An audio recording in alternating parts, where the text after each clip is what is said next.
and welcome to Star Trek Discovery Pod, a sometimes funny, trying to be smart podcast covering all things new and classic Trek. I am your We Come in Peace captain, Myrriah Gossett. With me on the view screen, I have... And I am your ward of Sarek, Paul Sitachet. Paul, welcome back to the pod. It's been a break. Myrriah, thanks for having me. Clyde will be hopefully joining us soon. He had some crew to take care of this evening. We are returning to rewatch, the namesake of this podcast. We're rewatching Star Trek Discovery in preparations for its 5th and final season, which they have just announced is coming in April 2024. So this evening, we're going to be discussing season 1, episodes 1 and 2, the Vulcan Hello and the Battle at the Binary Stars. First, just a couple of reminders. Paul, where can people listen to this show and share things about it and do all those things? Oh, as that reminder, I would like everyone to remind everyone. Oh, that I'm really messing up already. We're rusty. Sarek would be pissed. Okay, anyway, but Sarek would hide his pissness. I'm supposed to remind listeners to subscribe to our podcast on Apple, Spotify, and YouTube. All links are at StarTrekPod.co. And if you love our content and you'd like to support us for just $2 per episode, try us at patreon.com/StarTrekPod. Try us. That didn't come out right either. You're right. My God. We're going to get there. We're going to get there. Yeah. And now is a great time to join because you'll be getting a lot of content. Good bang for your buck. December is only going to have a couple of episodes with the holidays. And we're also going to be covering 2 to 3 episodes of Star Trek Discovery per podcast. So if you want to revisit some of this, I know Paul and I were just talking about, I didn't come on to Star Trek Discovery Pod until season 2 of Discovery. And I didn't come on until they were running out of people and they found me on the street. Did you know there's a Star Trek, just like a corner where you can find wayward Trekkies and you pick them up so that you can put them on your podcast? Is it called Wayward Station or something? It's right next to the wormhole. That's right. No, it's great or not great. But I was found. I'm here now. Yes, it's the station's run by a very charming yet slightly cranky Bajoran who really knows her stuff. So there you go. That's really selling it there. I mean, I would go hang out at that station. You told me Kira was just hanging out. Let's go. Yes, if you are watching us live tonight on YouTube, you can interact with us using the chat feature. So you can hit us up with capital P, capital O, capital D, capital pod in the chat if it's something you want us to pay attention to. You can also let us know about your hot takes using capital HF. What did you think about these? I guess these are not really hot takes since this is an old show at this point. cold freaks. A cold take because this did come out. When did no, a season take. How about that? Ooh, a seasonal take. Yes, this came out in 2017, September of 2017. Where were you in September of 2017, Paul? Well, I was in probably Karachi, working for my spy agency. No, I've never been to Karachi. I just like saying that name. It's a fun name. Yeah, a lot of good consonants, right? Yeah, September 17th. What's happening there? I was probably trying to find a way to watch Star Trek without having to subscribe to Paramount Plus. It would have been CBS All Access. Yeah. So I think that's probably it. And then I was asking around people, is it good? Should I watch it? Is it good? Is it good? Is it good? Mm-hmm. That's probably where I was. If I really think about it. What about you? I would have just finished, or I think either I just finished or starting my last year of graduate school. So I was probably not sleeping a lot. And I was doing my big career pivot from nonprofit work into podcasting full time. Wow, look at you. Yeah. Clyde. Welcome to the bridge. So glad to be here. We were just talking about how Discovery premiered in September of 2017. And where were you in September of 2017? Or what was going on in your life? 2017, I was in Austin. Mm-hmm. and I just really started getting into podcasting maybe earlier that year, maybe the year before. Because I remember that like April is about the time when I met Mike Moody Garcia, and he was like, "Hey, I've got this wild, crazy idea," and we were super excited about like Star Trek coming back, and he goes, "Just think about doing a podcast for Star Trek. We're gonna get a group of people. Are you interested?" And I was like, "Yeah, I could be like the cool Trek guy." How'd that work out for you, Clyde? I mean, Yeah, I realized that I was a super nerd. It was great. It was fantastic. Like it's a really different thing when you go like, "Oh, I have a weird, crazy idea." Because when I think of weird, crazy, I go, "Well, I have just found a way to travel through time." Yeah, no, it's not that crazy. But no, I was in 2017. I had one kid. I was about to have another. Yeah, the world felt somewhat stable at that time. It's so funny to look back and think, man, my world, I felt like I had time to do things like a podcast.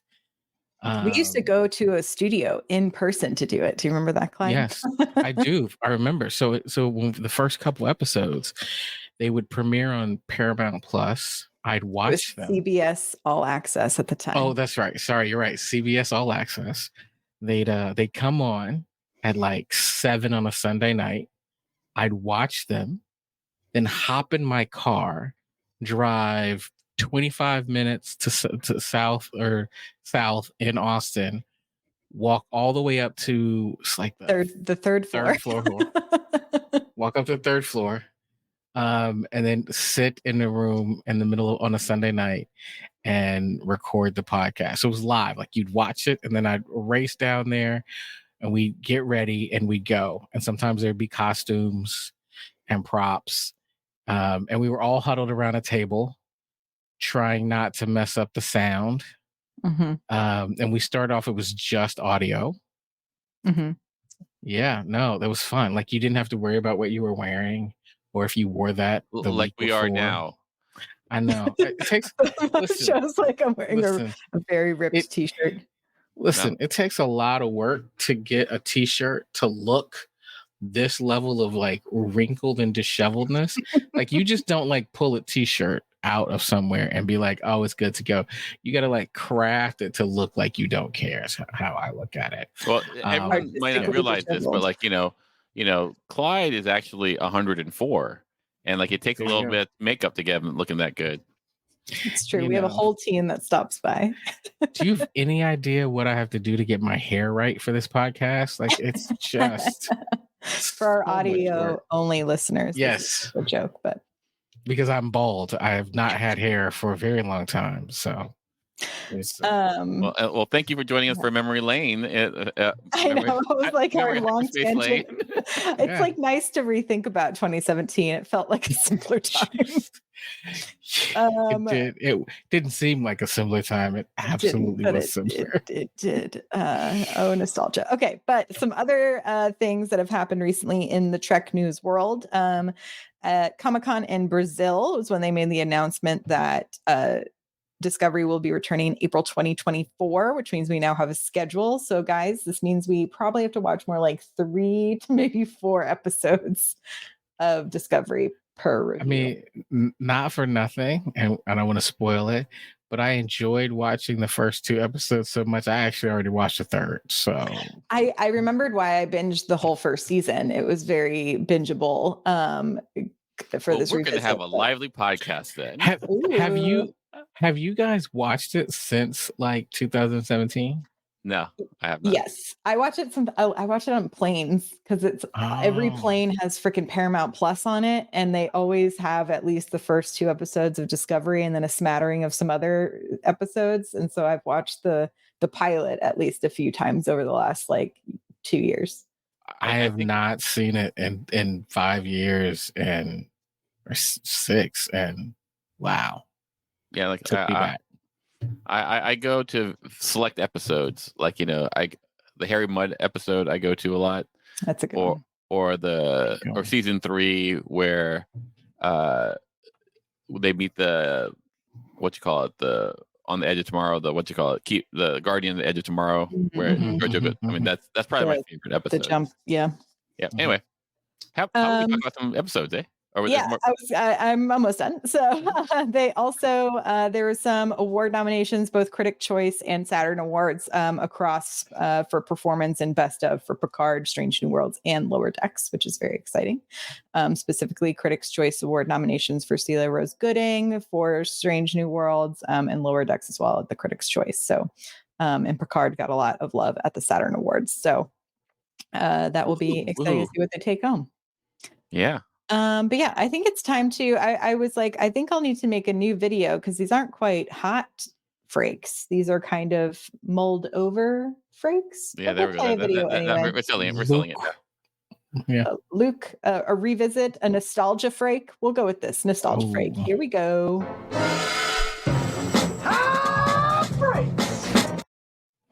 Like a back in the day frake. A back in the day frake. Okay, so we'll start with episode 1, The Vulcan Hello. This was directed by David Semmel, story by Brian Fuller and Alex Kurtzman, teleplay by Akiva Goldsman and Brian Fuller. Again, it premiered on September 24th, 2017. These did premiere. It was a double premiere, so both of these episodes did come out at the same time. So I think it's appropriate that we are starting with them as a back-to-back review. For The Vulcan Hello has such a I love Klingons, and so to me this was so exciting to start with Klingons. I will say one thing for Delta flyers, the Paramount Plus does not have the subtitles for the Klingon, for any Klingon. Anytime they're speaking in Klingon, there's no subtitles there.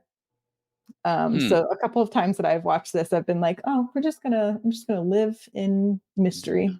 Delta Flyer as in the airline, as opposed to Delta Flyer as in the Voyager. Oh, gotcha. Yeah, there you go, Clyde. And also, our there's Patreons. also a podcast called The Delta Flyers, Exactly. and a lot of our patrons listen to it. And our Patreons are always talking about the Delta Flyer. So Delta Airlines. So, interesting. Anyway, I watched it on Paramount Plus, and I was like, I was all into the Klingon subtitles. That has to be tough because I don't know how you would know anything that was going on. Nope, but I luckily I did rewatch it today with all of the correct subtitles. So it was just funny the last few times I watched it. I was like, oh, okay, mystery, cool. But yeah, to me this really kicked off with a bang. I will say it definitely did not feel like the Trek I grew up with, and they definitely I think said this is not the Trek you grew up with. And I was kind of okay with it. I was like, oh, this feels like I graduated into adult Trek. You know what's super interesting? Well, more like it reminded me a lot. Like I keep going back to when I first watched this series, I went, oh, this feels like Battlestar Galactica, Star Trek. And I was not upset at that at all. It's interesting to go back and watch it now, right? Because there's the feeling that I had when I originally watched it, and you don't know anything. All you know is, man, Trek is back, and I'm super excited. And you have all these expectations of what you think that means, and watching it and going, okay, this is a different experience. Now, 6 years later, when we've had 5 or 6 different shows, we've the whole world has changed. You've seen how the story has progressed. Now you go back and you go, oh yeah, no, that was I'm not worried about the difference. I'm looking back and going, oh man, I'm here for this. And it was done really, really well. I mean, Paul has that. I'm about to disagree with everything you're saying. Look, but I going back, this was really well done. Like in terms of the story that they were telling, I think there's always some nits to pick. I will say I'm still struggling with the makeup of the Klingon and how they the departure, I'm still struggling with that a little bit. I think well, Paul, did you want to give your quick take before my we quick jump take in? first, like, I think like it's beautiful. Like, to announce your presence with authority there. I go like, oh, it looks It really said like, budget. yeah, absolutely. It says like, it says like, don't worry, we have money to burn, kind of thing. I feel like there are a lot of story choices that you could see in the pilot that like really, for me, like made it really hard to latch on to anyone. That it's not necessarily anyone's fault, except like, like for example, here's this human who is raised by Vulcans. That sounds like that could be something, right? I think that could be something. But then like, we have the actor who's talking like that in and out, and you go like, is she talking like that for a reason? Because you don't know that she's raised by a Vulcan until like, and it just feels a little off and weird for a bit. Like, Saru has had the like passive aggressiveness about him throughout this whole bit. I go like, am I supposed to know this? Like, he's being a dick. There are all these things where I go like, oh, I don't know if I like anyone here. The Klingons are, I feel because of the makeup and it's hard to relate to them because they're so alien in some ways. And I think what makes it really like a real departure for me that like was a hard pill to swallow was it departed from the camp. Like in Strange New Worlds, for example, there's a bit of camp in there. Like in most of Star Trek, like whether it be with the carpets on Next Generation or Rom on, there's some form of campiness where I felt like the way that it announced itself was like, oh, there is no camp in here, and that was very interesting to me. Like it was confronting in a way that it was a little hard to start with. Yeah, I mean, I think the other thing I kind of come back to that I always find interesting is this particular season of Discovery is the one with the most conflict that occurred in the writer's room and the creative. Did it? Oh, yeah. Because like Brian Fuller was brought in and he brought in two other folks to co-show run with him. And by like the show was announced in like a February, and by October Fuller left. Sure. And then Kurtzman kind of took over with Akiva and then brought in like Michelle Paradise. And there's like, it's interesting. I think the later down the line, and we'll discuss as we go, it's like you see the writers we now know in Star Trek, like Bo Kim and like Kristen Beyer and like all of these folks who we know have carried through the whole time. And have expanded the universe and worked on like the comic books and all these other things too. I mean, to me, the other thing that took me in right off the bat, and I can see your point, Paul, is like there is no one that's inherently likable, I think, except for Georgiou. I think who dies. Right, who dies in the second episode, but in this first episode, I was enthralled, and I think it also helps that you're going off of the reputation of Michelle Yeoh. It's like you had me as soon as you said she's my captain in this episode. So I want to agree with you, and then slightly have a different take. I agree. Like when you were saying there was no one to latch onto. The minute that Georgiou stepped on the screen, she was captivating. And I'm going to disagree. I'm a huge Michelle Yeoh fan, but I don't think it had anything to do with her reputation. She's flat out amazing in this. Like, she's just like, she carries it. Going back and look, and I go, you know what? I don't know if I've said this before. She's on the Mount Rushmore. You have to give her credit. When you start thinking about Star Trek captains and you want to think about who's in the Star Trek Captain Hall of Fame. You think Archer? God.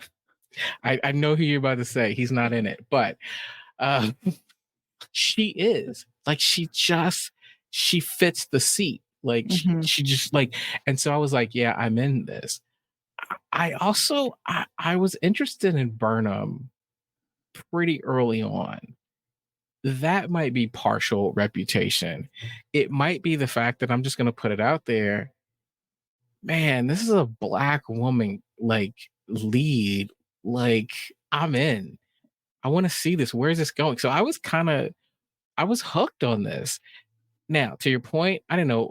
Look, if you go back and listen to the old podcast, you'll hear me say, "I don't know about Saru." Like, I'm not in. Like, this is not a hot take.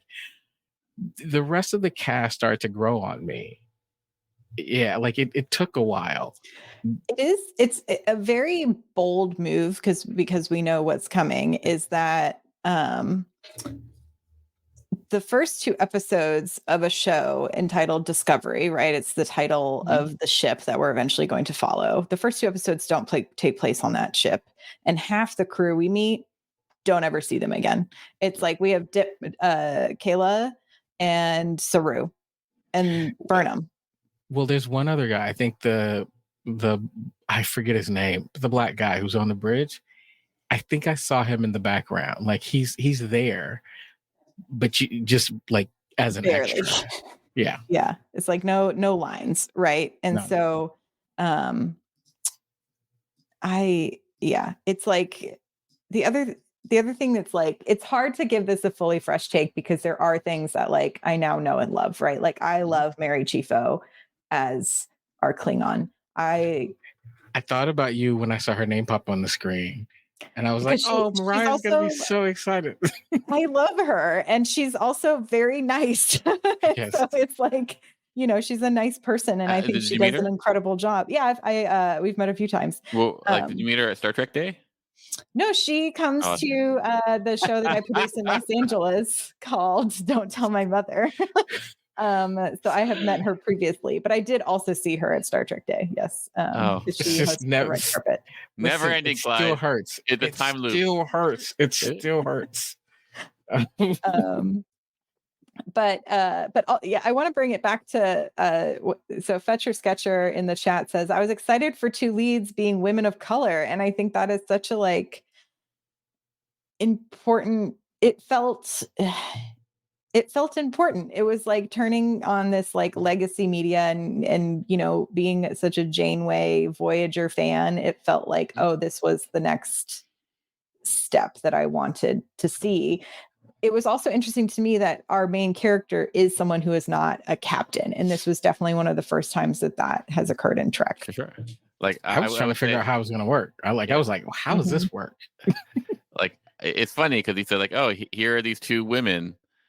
And then you go, you kill one of them and you go, let's put the man in. As so like it was very interesting. Like, I see everything you're saying and I agree. I really like Georgiou, and when she died, I was like, oh, I wonder where this is going. As far as the cliffhanger, I imagine that was really strong. Like, you go like, oh, like once you watch the first 2 episodes, you have no idea what they show. Nothing. And all it says is like, this is the Star Trek we're going to tell right now, which I think is slick. I really like how slick that was. We'll get into this next week, but I felt like there was a tonal shift between episodes 2 and 3. Like it just it feels a little bit different. Now, there's some moments in here where I think from a plot, I'm struggling to go, okay, I'm a ride with you because you're Trek. But I question a little bit, like it wasn't bulletproof. Like it is, and I wonder if I have a theory because of this showrunner swap and the Myrriah conflict. Theory. Myrriah theory. This is a creative Myrriah theory. Is once they finally, to me, it seemed like Brian Fuller had a very clear vision of what he thought this show was going to be. It's going to be the Klingon War Star Trek. Right. Yeah. And then I think once the conflict started arising, there was this shift of like, how do we actually tell the stories of these characters that we've kind of set up in these first 2 episodes ish, right? Like we've really only set up really Saru and Burnham, but you're ending with Burnham essentially having to start from blank slate. There's like a theory of her reputation with Saru to build some trust there. But in reality, this is a character that's completely starting over at episode 3. And I think that's probably why there is that tonal shift. Is to me, I think what a lot of people have critiqued with Discovery, and I haven't minded it, but I can see it, is there's often full resets of the world Sure. to what we then have to expect going forward. And I think a lot of that, especially prior to Michelle Paradise getting the reins and kind of, I think from 3 forward, it's very clear to me the trajectory and the vision of this show. But I think it did have quite a few kind of herky-jerky beginnings. And to me, this 2-part pilot that resets before we even get to the 3rd episode, I think it didn't do a lot of favors. I think there's some really cool world building that happens in these first 2 episodes, especially with the Klingons and setting up the big bad of this season with kind of the biggest and baddest of lore, you know? So yeah, it's interesting to me. You know, Myrriah, it's interesting that you say that, because you know, I definitely think there's a Star Trek pass here. And Paul, you're right. It's beautiful. So from a sense of, man, there's a ship. There's plenty of sci-fi stuff. It's gorgeous. It's got the Trek brand on it. But it breaks a bunch of rules that I don't know you should break. So for me, you know, as a TV podcaster, I'm used to watching, especially for someone who used to have a podcast called Pilot Watching. I'm used to watching pilots and going, okay, well, let's think about this. Where are we at the first commercial break? How am I feeling? Am I still into it? Like, okay, are you building characters that I'm attached to? Like I'm trying to decide. And if you think about it from the standpoint of, there's so much content out there right now, why am I spending my time watching this? We didn't get the character introduction to episode 3. Like, you spent 2 full episodes, except for with Burnham, we got a lot of backstory, but we got the main character. But for the ensemble, the people that we would ride with for the next 6 seasons, we did not meet really any of them outside of the main character and a little bit of Saru. We didn't really get them into episode 3. That's insane. Well, I think Mike there says it perfectly, right? Like, you know, the first 2 are a prologue. Yeah, I think. Well done. Well said. I think, and if you can see it that way, then I think that helps the first 2 episodes immensely. But like, you know, but we're trained to watch a series in a certain way. So like, you know, like the pilot is supposed to show. Clyde, you have to. I'm curious though. You bring up an interesting point, Paul, and I like this idea of prologue. What would have happened? That's Mike. This is not me. I know, Mike. But you also bring up the way we're supposed to watch the show. What would have happened if we had started with episode 3?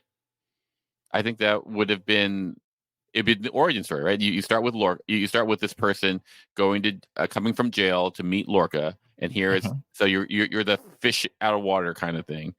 Like, you could have not seen the whole pilot, the whole two episodes, and I don't think you would have missed anything. Narratively, interesting. Narratively, I feel like we should hold for next week and talk about. Like you would miss. Think about what you just said, though, Paul. Like, let me think about big statement. Like what you would have missed is the world building. Yeah, you know, I agree. And the question is, like, is that important, or is that world building already embedded in the way that we watch television? Anyway, I'm not. I wonder, though, if I do think the first 2 episodes gives us a glimmer to Burnham in a way that I don't think we would have had the same sympathies for her going into episode 3. Because by the time that she's like admitting guilt at the end of episode 2, which so Battle of the Binary Stars, which was directed by Adam Kane, story by Brian Fuller, teleplay by Gretchen Jayberg and Aaron Harberts. There's some directorial choices in 2 that I thought were kind of strange, but I will say the battle scenes were incredible. Slick, they really said, we're putting full movie production into the special effects, and I could definitely see it. But it was interesting to see Burnham take the responsibility with the sadness. And to me, it was like one of those moments when you're like, oh, if Giorgio was still here, this wouldn't happen, because Giorgio was the one who took you, like, said, you come with me onto this ship and do this thing. And yes, Giorgio ended up dying, but it did feel like strange that there was no one defending Burnham's actions at all. And it was just a straight like jail with no like no possibilities of parole. So I think we're just blending 1 and 2 together, right? We're Yeah. Okay. I mean, they premiered together. I'm thinking them as part 1 and 2. Here's the thing that I don't like when I was watching this. And I didn't really get this the first time ago.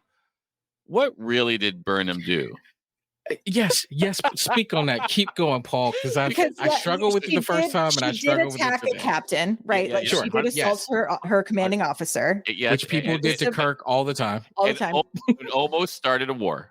Started a war, but did not. Hold up. How did she almost start a war? Because she aimed at the ship and like she was about to push fire until Giorgio tried to shoot her. How many times would Kirk do that? Like every other episode? This is pre-Kirk, right? This is pre-Kirk. So pre-Kirk. So here's all this thing. But here's the thing that was like really, as I'm watching it, I didn't realize this the first time I saw it. Like she was right. Mm-hmm. All the firing, all that stuff, she didn't do. She was so like basically she's going to jail for life for pinching her captain and putting adjusting a few settings, on a console. That's what she's going to jail for. Well, I mean, for life. Yes, and this was my struggle, and it was my struggle then, and it's my struggle now. And part of that is I'm looking, going, you've got all these people who are going to turn around and hate her, and I'm trying to figure out for what, because like you're like, well, people died, yeah, but what exactly does she have to do with that? Like, the beam went off, you saw the Klingons, and then you called for backup, which is what you're supposed to do. When backup got there, Klingons started shooting them. That wasn't on her. Okay, but let's do the flip side. Okay, let's do the flip side, because like we gotta be fair and balanced. That's what we're known for. Yeah, sure. So here's the thing that I also didn't realize at the why are they mad at her, or like why is there a Klingon war? It's because of her, because she had a chance to capture the guy. And she went from stun to kill, and she killed him. Okay, and she knew that if she killed him, it was going to start a war. So, like, that's why you should go to jail, not because of like a Vulcan little pinch. So I agree that her emotions got the better of her, and she didn't she had an opportunity to stun him. I also did not like the fact that Saru didn't let her bring Giorgio's body back, but I'm with you. Yeah, because Saru sucks. It's also Saru does kind of suck in the beginning. As soon as he loses his ganglia, he's all good to go. But 100%. But anyway, go on. I thought it was because like technically Takuvma is still like alive before she beams off. And so if there are any life signs, like you should have just beamed that body off with her, because then they don't know if he's dead and you can still hold it like it was just it was a flawed execution of that plan. We are all on the same page. I was worried. See why I have some reservations about the love fest that is for like season like episodes 1 and 2, because like there are these things where no, there's definitely things like I don't think they needed to both show and tell us the Katra moment with Sarek, because like when we see him saving her as a small child, to me I then said, oh, they have a special connection, and now I get that. And so then when he's able to come in, I was like, you're using up this amount of power to explain how you can talk to her. Just talk. I don't really care. I was like, I know a lot of the nerds care, and that's why you put this in here, but like I would have just been like, she says, oh, since I was a child, and he could go, yes, and then I would have put 2 and 2 together. You don't need to tell me and show me, just show me. Yeah, like if absolutely. Like, although I'm a nerd, they go, "Oh, look, Vulcans have superpowers," but that's okay. But that's like I don't care. But here's another thing that I go, like, Sarek, of course he has superpowers. But that brings up the interesting point. Like, man, was that ship that you just placed by taking a character like Sarek and bringing him into this world Mm-hmm. was super interesting. When you were gonna, like, you basically teased us for 2, maybe 3 seasons with the concept of Spock. Like that was an interesting choice. Like, you're gonna bring in Sarek, who is the father of one of the pillar characters in all of Trek. Cybok? Yeah. Exactly. And you're basically going to rewrite canon for us. And it's almost like you did it because you knew we were going to spend and obsess over how does this work forever. Well, we're already, that now goes, okay, well, why is she never mentioned? And how does this fit into the 10-year before Enterprise timeline? It felt like they were poking at us and teasing us, and like, I'm gonna throw something out there for you nerds. I just wasn't sure why. Like, to that point, like, I know you care very little about this, but there's some real canon recon stuff here.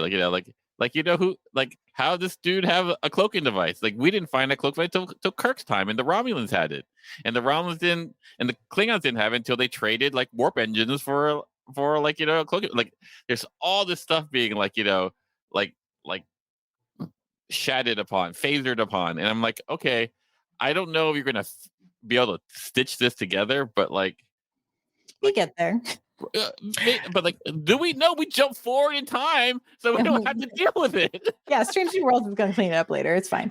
Yeah, there's a whole dynamic of you can never mention the fact that Discovery ever existed, yada yada yada. I'm actually fine with that. I'm actually fine with that because, like, that go, at least you clean that up, Yeah. But like, here you go. Okay, you're gonna go, kidnap the leader of the Klingon movement. It's just gonna be the two of us. You're gonna go on the whole ship and try to. It's like two people going on to like the Enterprise and go like, we're gonna capture. Well, Kirk. they had like sliced the ship in pieces, so like there is that. I mean, the other, I will say, it's like it's probably also unfair because like I love the comic, the Light of Kales, which explains like the creation of this ship and kind of the backstory to Takuvma. It's really good. And it makes me want Klingon series even more all the time. But it explains a lot of the like lore and like the backstory to Takuvma and like the Torchbearer and Vok and like all these things. And it's really compelling, and it gives so much richness that I'm just like, I wish these first 2 episodes were more that and part of the Battle of the Binary Stars. Maybe you and I should write a Game of Thrones style based in the Klingon, like House of blah blah blah, Blood and Honor. I would love it. I would love it so much. It's so much drama and like not weird, but like all their spirituality stuff, and like they go on these crazy journeys. It's really good. So where was I going with this? Oh, the retconning of it all. So yeah, it's like this ship has like such lore in the Klingon culture that to me it would make sense that this ship has some sort of extra technology, not superpower, but like it has this technology because it was also like built together by these like scrappers and like people who were kind of on the outskirts of Klingon society. And so it's like all this wheeling and dealing. It's like, to me, it like makes sense when you see the larger picture of it. But like all of that would have been more interesting to have had here, I think, than some of the like, I appreciated seeing some of the Burnham backstory, but we eventually get to that more once we reintroduce Spock, right? So it's like some of that could have come. But this all goes back to I think the writers' room was fractured. Constantly fractured in this first season. And I think it shows in, and not to like any of the performers' detriment. I think Sinequa Martin Green does an incredible job of like seeing where this character has started and where she is now. I think that progression of someone who lived in a very strict and like the Vulcan quote unquote nature environment, like to where she is now, has been a really captivating journey. And it's fun to go back and see the beginnings of it, because Sonequa Martin Green is so like I dropped know. into this character. No, like I feel like she starts off a weirdo, and then she ends up captain. Yeah. But What we all want, right? We're all the Yeah. weirdos and we want to be the captain. and it's totally cool. Like, like if it's just like, the end, I guess what I'm criticizing is the entry into the series. Right. And I think, like per we discussed, like, because we can't really talk about this without talking about like how this was supposed to launch CBS All Access. Right. So like, like you would spend, and it technically was the most streamed show that they had. Yeah. It was their first stream show, right? Like, but like they had like two at the time. It's like this and The Good Fight. And this was like, for all of it, like you could see like, hey, you want to see a Star Trek movie every week, like, and I get it. I totally get it. I understand why they made that choice. From narratively, I just feel like, there's a pros and cons of that. And the pros and cons, like, for me, from an old, not just chronologically, but like a long time Star Trekker, like, I feel that like, oh, you're playing fast and loose with Star Trek in a way that Abrams got away with in his first Star Trek, but didn't quite get away with in second. So like, there's just, Yeah. And anyway. To me, the other big tonal shift moment for me that I realized in watching was once Burnham is in the brig, right, for pinching a neck and making bad orders. She is talking to the person, the guy from the bridge who comes in after the head injury, and he's looking for sick bay. And then the ship gets shot and he goes flying out into space. And I was like, oh, we're not just like red shirting people with no dialogue. We're going to have a small emotional connection. And then this is Trek where people can die. Oh, I think absolutely, but I think we need to bring up the King's little. The first two episodes are better than Counter at Farpoint. Okay, so that is interesting. I love that. Like, if I had to look, is it better than Farpoint? Yes, the answer is yes to that question. Is yes. Farpoint. If I go back, the jellyfish. Because I go back and I'm in like junior high. Farpoint was pretty dopey. It's also, I'd say it's also a series where we don't get the full introduction to the cast in the first two episodes as well. Yeah. Sure, and you bring in like a super being, and like that's really good. That's a really like that trial was terrible. I'm not gonna defend that. I'm not gonna defend the trial. So it is, and also it did have the camp. I think it tonally still felt like Star Trek. Do you know what I mean? True. Yeah, yes. That's the one thing. So like, yes. But the special effects were bad even for the 90s. Like, we're like, I don't know. Like, if you look at like, I think Young makes a great point. I think I think I need to step off my soapbox and go, calm the hell down, pal. You've had worse, or at least equal, and you've been fine with it. So shut up. I think absolutely. I'll stand down. Wait. I mean, I will say, I thought that what they were going for was kind of giving us this sense of this, I don't know, deep culture woundedness of the Klingons. And I felt that a little bit, right? Sure. Like I felt that you've got this, nothing that was said felt non-Klingon to me, right? Yeah. Like it all felt like, okay, this lines up. Like I get the anger, the disrespect. And again, when you think about it from a prequel standpoint, we've all had what feels like centuries of understanding the Klingons. This whole idea of hold up, let's nobody get excited. Let's talk to them. Let's be diplomatic here. we were all looking like, oh man, you're foolish. Like that's dumb. Like they're about to, eat your liver. Um, it felt on brand for Klingons.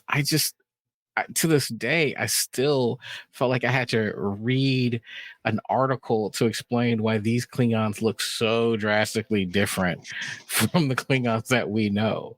Yeah. And I'm still like, what? My controversial take, and I think I've said this before, is I didn't mind the redesign.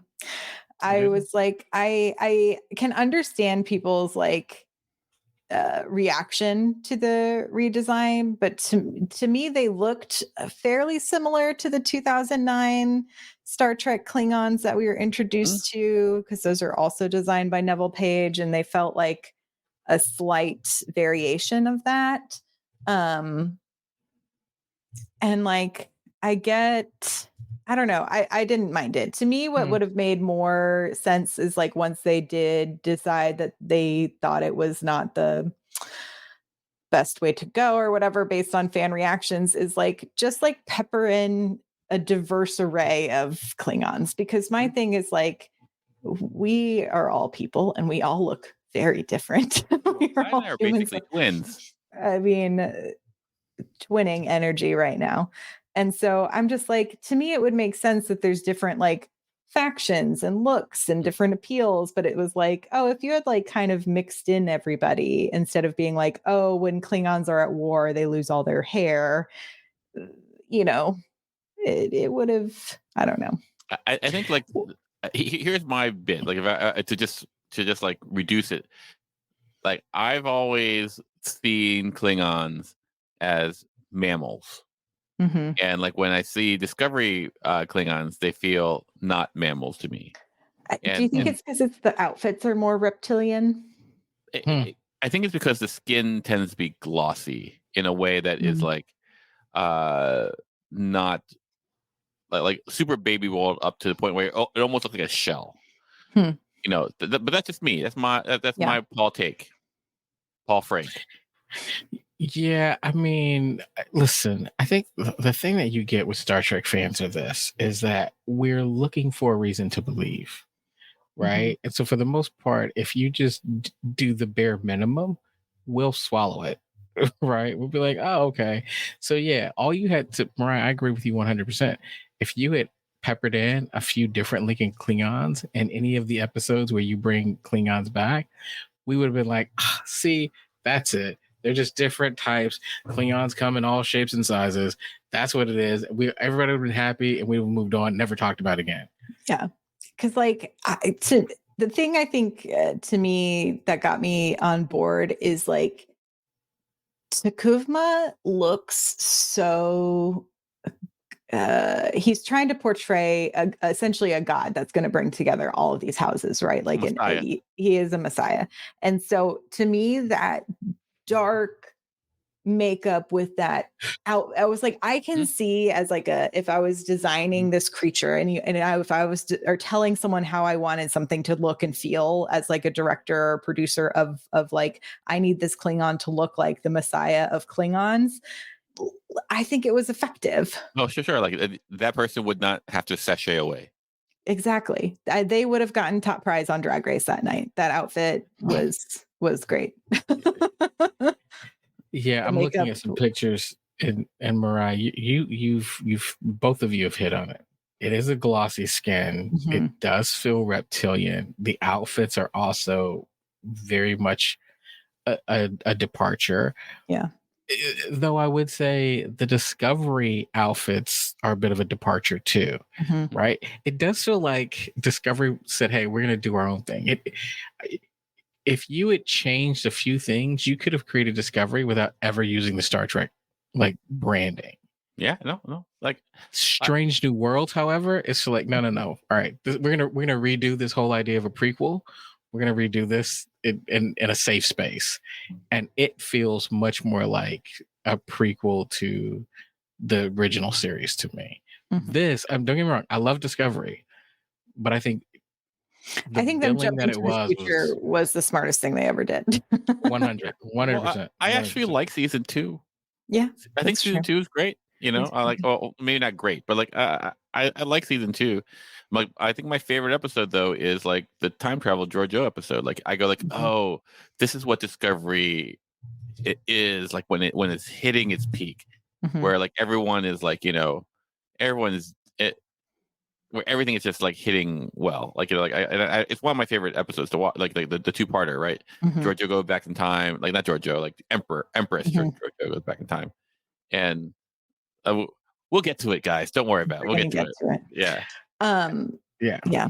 The other choice, the choice I did think was very strange to me, and I don't know if it was just like how they had to do it for production reasons. Maybe they'd reuse actors. I don't know, but the court scene where you cannot see any of the people on the panel's face. I said, why? Why do we need?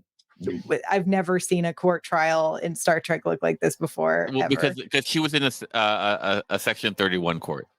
She just didn't know. Like, it can be dark and spooky, but it just felt like they ran out of, like, they used up all of the budget on something and they needed to reuse a room, and so they just lit it like that so we couldn't tell.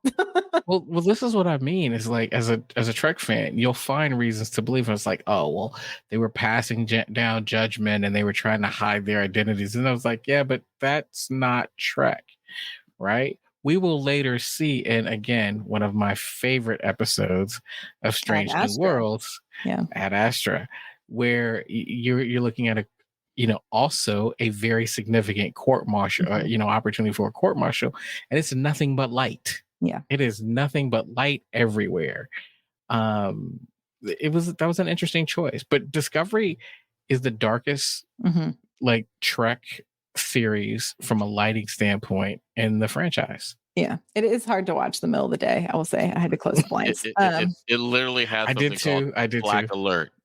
Yeah, it's called Black Alert. But the other we're not there yet, Paul. We're not there yet. The other thing I wanted to bring up. The Shinzo does not have a Black Alert. No, but I did really like the Shinjo's design. I also really liked the design of Burnham's suit that she goes over to the Klingon ship in. Looked that great. Was beautiful. That was amazing. I was like, I was impressed. I don't remember how cool this is. And then the thing that I really loved was the Klingon space like suit that she meets with the warrior outside. He looked dope. It was so cool looking. It was like both medieval and sci-fi futuristic, and I was like, I love this. Again, I'm not trying to pick too many nits. Myrriah, you're spot on as usual. But here's the thing. In retrospect, that space battle was 2 seconds long. Like that to me was a missed opportunity. I wanted some more hand-to-hand combat on top of that ship. He startles her, he lunges at her, she lunges at him, he's cut. That's literally it. That's the end of it. Like, you're right. I mean, it teaches you the importance of not using sharp objects in space. They said, here's the moral lesson of this episode. Don't run with scissors in space. Yeah. It's also funny because I remember that whole thing slightly differently, to be honest with you. And I was like, oh, in the rewatch, I was like, I remember this differently. You just pushed the button the wrong way and hit him? Because in that case, wouldn't you want to move backwards, not towards the blade? But I'm just saying, like, it's just me. Yeah.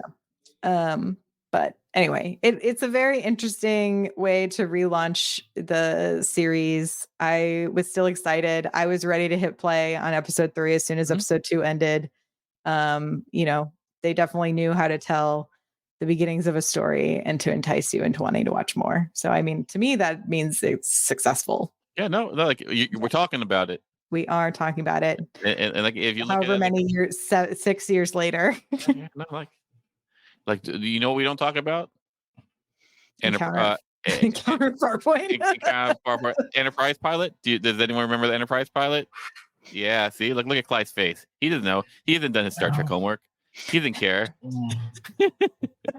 You don't care. You see? So, like, it's memorable. I'll give you that, right? It's like so. Well, yeah, but it did relaunch. It relaunched 1,000 ships, you could say, into orbit. Oh my Other goodness. Any other Sorry. thoughts? Yeah. Any other thoughts? No, I saw a comment in the chat that made me want to just leave the pod altogether. Like the things that I'm sensitive to, people just want to poke my buttons. Listen. Ultimately, I know we're taking some revised shots at the pilot, but Paul, to your point, it's memorable, and there was nothing about this that was not going to make me watch the next exactly 6 seasons, right? And then everything else they put in front of me. And if you watch Farpoint, like I had this weird experience today. I was driving down the street and I drove by this elementary school, and there was a digital sign that said attendance matters. Not good enough, but like as I'm driving down, I'm going like, who's that sign for? Because if you're a kid in elementary school and you're not going to this class, you're not going to see the sign. You're not going to see the sign. And if you're a parent and you're not taking your kid to school, you're not going to see the sign. Or you drive by and go, oh, I was thinking of not taking my kid to school, but now I saw that. Like, who is it for? I think I know exactly who it's for. It's for parents who take their kids out to go on vacations, not during regular school vacations. If you're that type of parent, do you think you'll be dissuaded? Well, that sign told me not to take my kid to Cabo. That's not going to happen. You're right. It's absolutely not going to happen. They're not worried about the sign. And so this connects back to. And here's how it connects back. Whether you watch Farpoint or like Vulcan Hello or the Enterprise pilot where the Klingon fell to Earth, Clyde, in that cornfield, like you were gonna watch anyway. Yeah. Enterprise show that I would not watch because that was because of the theme song. The theme song might have been the best thing about the first season of that. You didn't have Face of the Heart. Anyway, but in that case, you're probably gonna watch it anyway. Like we got all the way through. What's the episode you love, Clyde? In Next Generation, that season 1. Oh my goodness, jeez, the Code of Honor. Yeah, we got through that. So for those of you who don't know, Mike Moody Garcia and I also do a podcast on Stargate SG-1. And we're going through some of the best episodes, and there's a couple that we skipped, and some of our patrons know that a while back we started a kind of a one-off adjacent Stargate SG-1 like watch along, and we got to this episode that was absolutely terrible. I mean, Which it was one? Because I know horrible.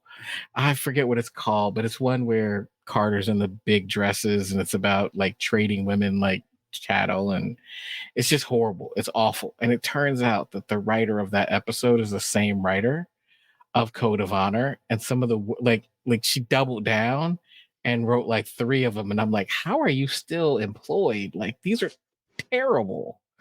No, it's hard to do, and I can't do it, but Emancipation. Yeah, System 1. Well, Kern was with us when we watched it, and he heard me profusely apologize for not skipping it. Yeah. So anyway, there's some tough episodes, but I still like where it was going. I like looking back, I love the development of the characters in Discovery. Myrriah, I think you're 100%. You can feel some of the infighting going on and how some of the scripts are constructed. But it's like anything else. When we started the podcast, and I think the first off season that we did for Discovery, we went back and said, hey, we're going to watch some new episodes, some old episodes.